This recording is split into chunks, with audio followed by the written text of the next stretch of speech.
મજામાં હશો। તો આજે આપણે જવાનું છે માઉન્ટ આબુમાં અચલગઢ, જે આપણે ઉપર જવાનું છે। તો આપણે ગાડીમાં જઈ રહ્યા છીએ મિત્રો, તમે જોઈ શકો છો એ પ્રમાણે આગળ વિડીયોમાં તમે જોઈ શકો છો મિત્રો।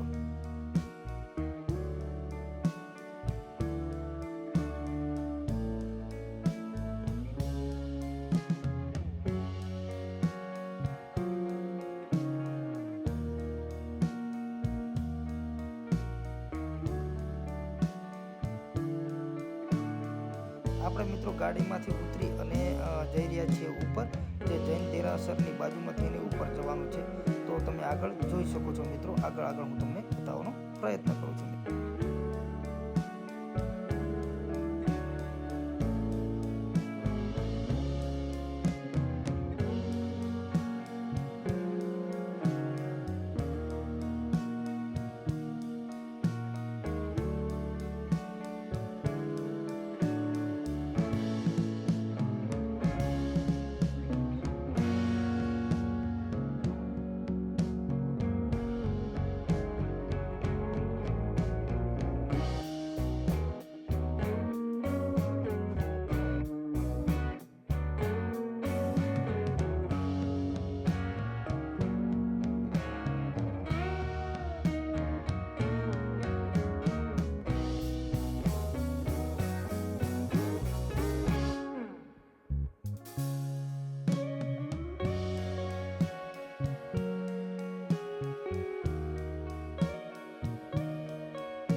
મિત્રો કેટલું સૌંદર્ય અને વાતાવરણ તમે જોઈ શકો છો મિત્રો, પહાડી વિસ્તાર છે મિત્રો। અને અચલગઢ ઉપર જાઓ તો અહીં જરૂર જાજો અને અહીંનું સૌંદર્ય અને અહીંની વાતાવરણનું અદ્ભુતતા લેજો મિત્રો। જો બધા મિત્રો અમે અત્યારે અહીં આવી ગયા છે અને પોતપોતાની રીતે ફોટા અને વિડીયો બનાવી રહ્યા છે। મસ્ત મજાનું લોકેશન છે, તમે પણ જઈ શકો છો। ચાલો મિત્રો, આપણે હવે અહીંથી આગળ વધીએ મિત્રો।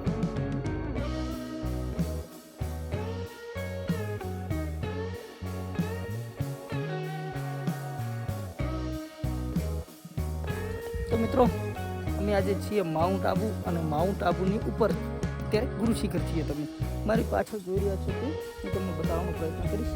જે સામે તમને દેખાય છે તે અચલગઢ, યાની કે અચલગઢનો કિલ્લો છે, આ જોઈ શકો છો। અને સામે તમને દેખાય છે અચલગઢ ગામ, અને અમે છીએ અત્યારે તમે જોઈ શકો છો એ પ્રમાણે અહીં ચામુંડા માતાજીના મંદિરે। આ તમને જે દેખાઈ રહ્યું છે નીચે તે ચામુંડા માતાજીનું મંદિર છે। અને જોઈ શકો છો તે સામે જ જે અચલગઢ ગામ છે, અને તમે જોઈ શકો છો અત્યારનો સુંદર અને ભવ્ય નજારો। તમે અત્યારનો મિત્રો, હું માઉન્ટ આબુ ઉપર છું અત્યારે, અને અત્યારનો નજારો પણ તમે જોઈ શકો છો મિત્રો। અત્યારે આપણે પ્રકૃતિના ખોળે રમી રહ્યા છીએ। તો મિત્રો, હું આજે પહોંચી ગયો છું માઉન્ટ આબુ, અને તમને અત્યારે હું બતાવી રહ્યો છું અચલગઢથી આપણે ત્યાં નીચેથી આપણી ગાડી પાર્ક કરી, અને ત્યાંથી આપણે અહીંથી ગાડી લઈ અને આપણે ઉપર આવવાનું રહે છે। અને ત્યાંથી અંદાજે 200 થી 300 રૂપિયા આપણી પાસેથી ભાડું લે છે, અને આપણે ઉપર સુધી છોડી મૂકે છે। ત્યાંનો રસ્તો બહુ જ ખરાબ છે, એટલે ત્યાંથી આપણી ગાડી આવી શકતી નથી અહીં, અને આપણે અહીંથી ગાડી લઈને આવવું પડે છે।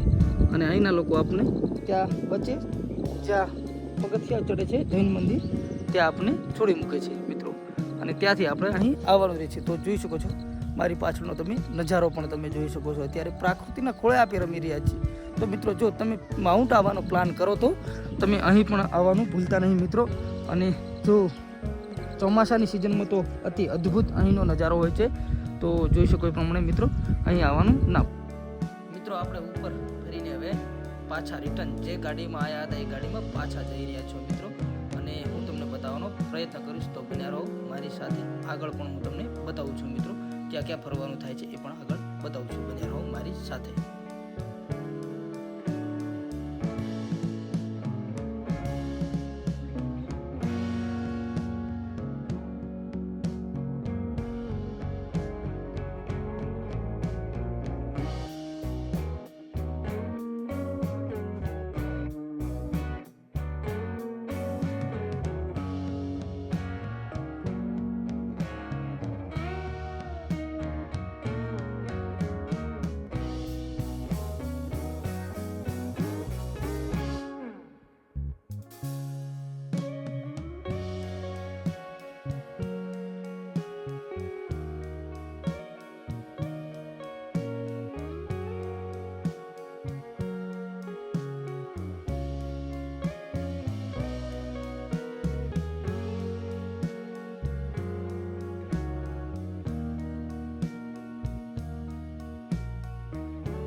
મિત્રો તમને જે દેખાય રીતે અચલકટની બજાર છે, તમે અહીં પણ ગમેથી ખરીદી કરી શકો છો મિત્રો. તો ચાલો મિત્રો આપણે આગળ વધીએ અને હું આગળ બતાવવાનો પ્રયત્ન કરું છું મિત્રો.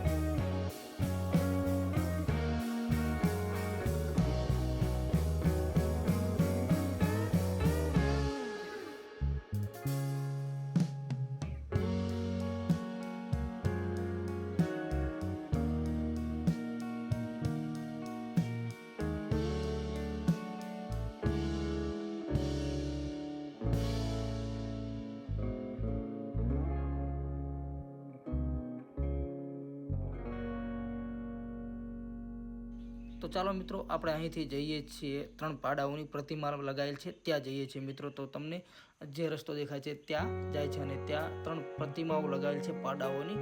એનો કંઈક ઇતિહાસ છે પણ આપણને માહિતી પૂરેપૂરી નથી, એટલે આપણે તમને કહેતા નથી. પણ ચાલો ત્યાંનો હું તમને ત્યાં 3 પાડાઓની પ્રતિમા બતાવું છું. આગળ વિડીયોમાં બન્યા રહો મિત્રો.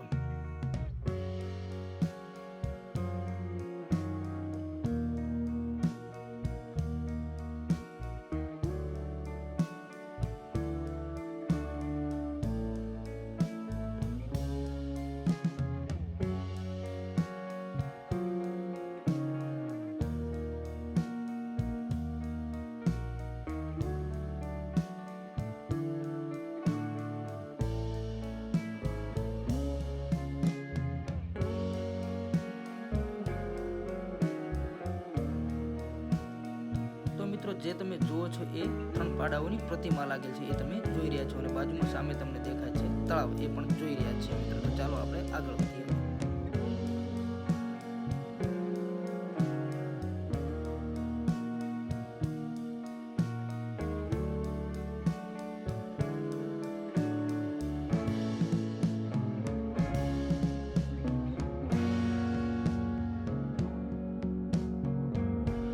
તો મિત્રો આપણે અચલકટ ફરી અને હવે આપણે આવી ગયા છીએ નખી લેક તળાવમાં અને બધા મિત્રો સાથે આપણે એન્જોય કરી રહ્યા છીએ. એ પણ તમે જોઈ રહ્યા છો. બોટ દ્વારા બોટની સફર કરી રહ્યા છીએ એ પણ જુઓ. ચાલો મિત્રો હવે અહીંથી આગળ વધીએ મિત્રો.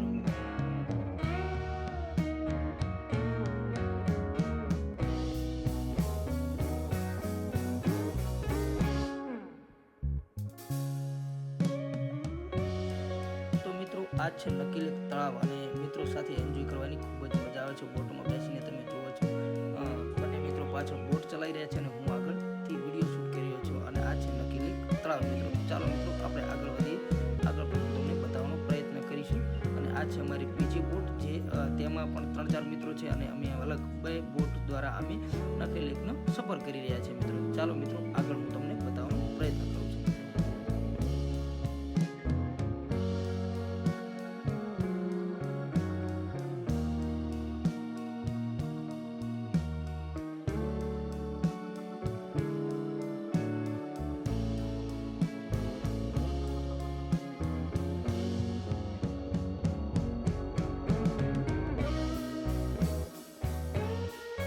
તો મિત્રો મારો આ વ્લોગ કેવો લાગ્યો જરૂરથી કોમેન્ટમાં જણાવજો અને મારી ચેનલ ત્રણ ઠાકોર વ્લોગને સબસ્ક્રાઈબ પણ જરૂરથી કરી લેજો મિત્રો. અમે દરેક મિત્રો સાથે ફરવા ગયા હતા, એ દરેક બંને ફોટો સાથે તમને બતાવી રહ્યો છું મિત્રો. તો જરૂરથી મારી ચેનલને સબસ્ક્રાઈબ કરી લેજો. તો જય માતાજી, જય શ્રી કૃષ્ણ. તો નવા વિડીયો સાથે ફરીથી મળો.